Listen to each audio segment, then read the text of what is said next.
Hi, I'm McKenna Davey and this is Riley Callahan, and our project is on British Columbia wildfires. So let's get started. So the first thing is, what are wildfires? So wildfires are naturally occurring fires that take place in the forests. They're often large and destructive, and they spread rapidly among the forest floor. As anticipated, fires can cause a disruption in the balance of the ecosystem. They can also damage buildings that are near forests and wreck roadsides if not dealt with immediately and correctly. As much as wildfires can be a danger to the ecosystem by causing pollution, habitat loss, and destruction of the forest, it can also have some really positive effects as well. That includes vegetation and nutrients and allowing seedlings to be released.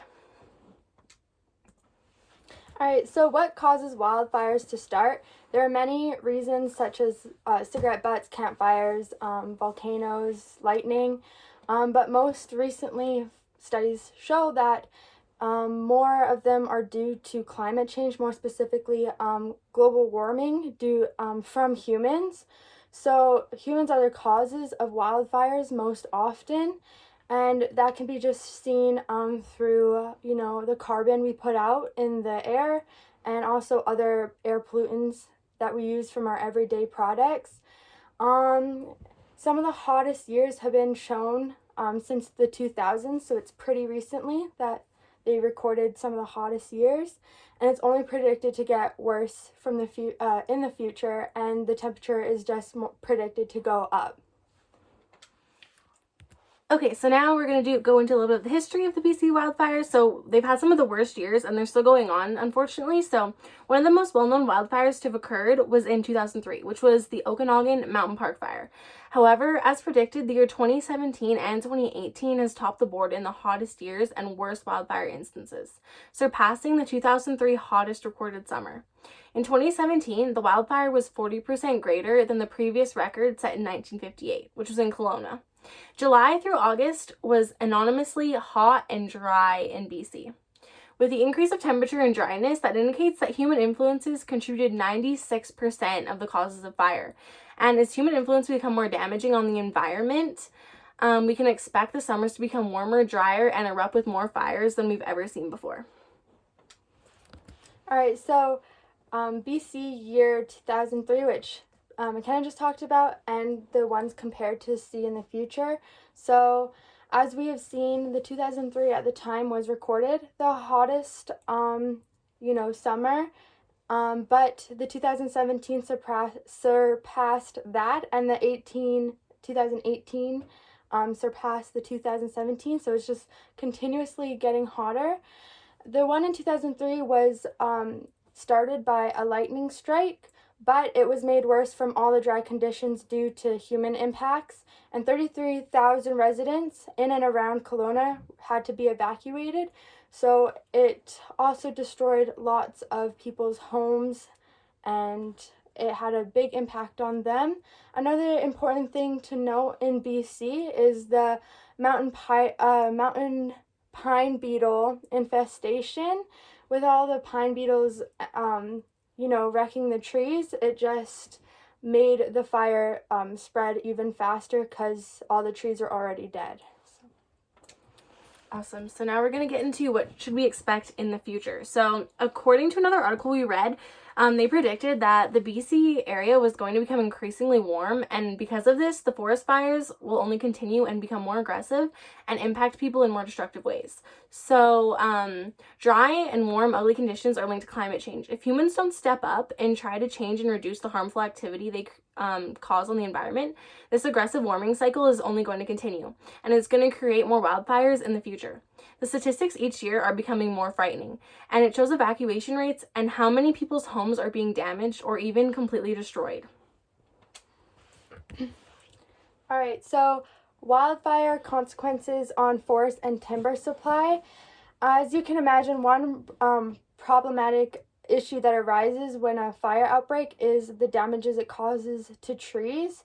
And humans use trees for pretty much, if not everything. We use it for paper, building houses, all these things, and even things that aren't, from trees we use in forests. So like mushrooms and all this stuff. And we also use tree sap to create a lot of things, just like soap and maple syrup. So a lot of things comes from trees not just money. So when a forest fire outbreak happens, we're losing a lot of the things, and it can be very detrimental to humans. In recent years, the 2018 fire, approximately 1.3 million hectares, which is the largest recorded so far. But, as years get hotter, it's just, anticipated to be even worse. So the markets are aware that there may be lumber shortages, and people that own these companies just are aware of it, and they're trying to, stop this from happening worse in the future. And so just the main theme is just to realize the impact it has, not just on houses but on businesses as well. Awesome. So now we're going to get a little into the pollution from wildfires and how it impacts human health. So as we know, pollution can cause problems in our water system. It contaminates our air and our soil. This can delay or inhibit growth processes for plants, and they're needed for animals to live.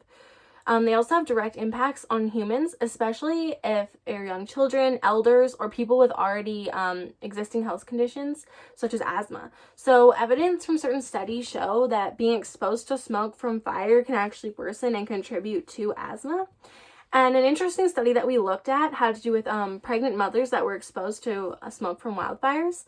And in comparison to women that weren't exposed to them, they most of them had underweight babies. So that's another thing to look out for. All right, so wildfire impacts on the forest.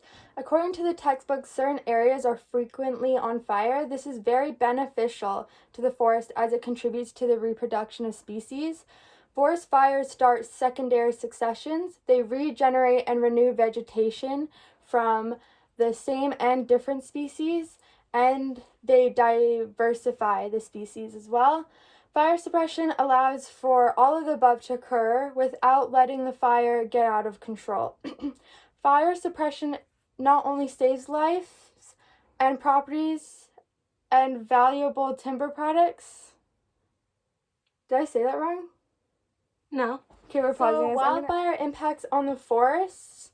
So according to the textbook, certain areas are frequently on fire. This is very beneficial to the forest as it contributes to the reproduction of species.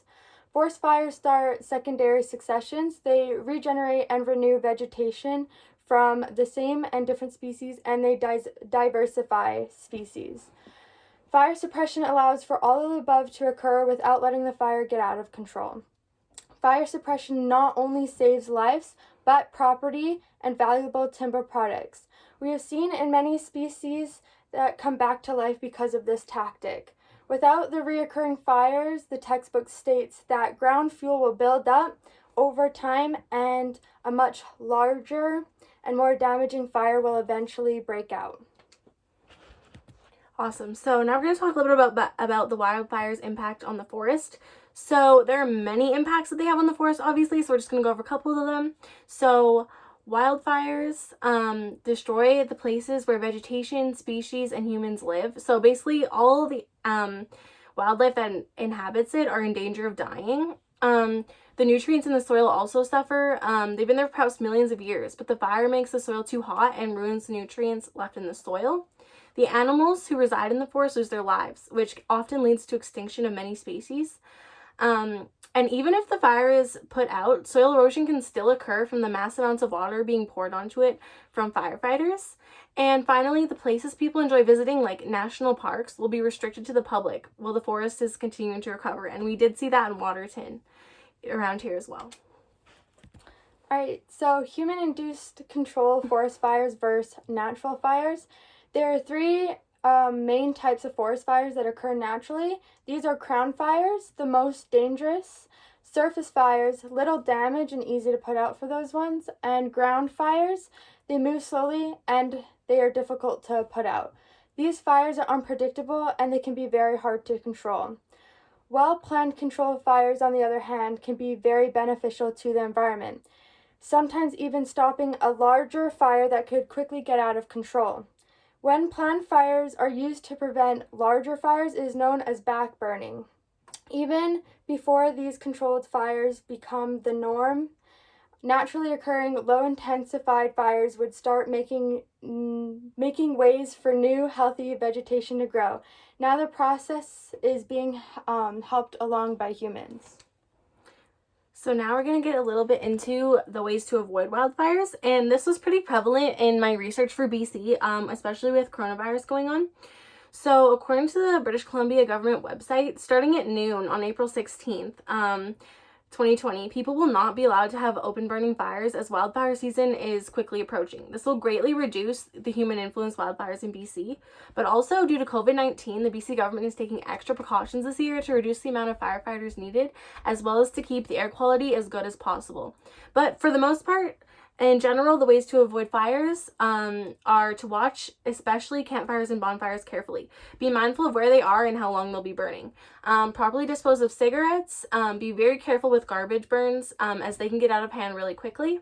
Fireworks can also easily start wildfires, so it's important to be mindful of when and where people are lighting them. And finally, it's advised to be very careful with anything easily combustible, so that includes cars, tools, and other machines.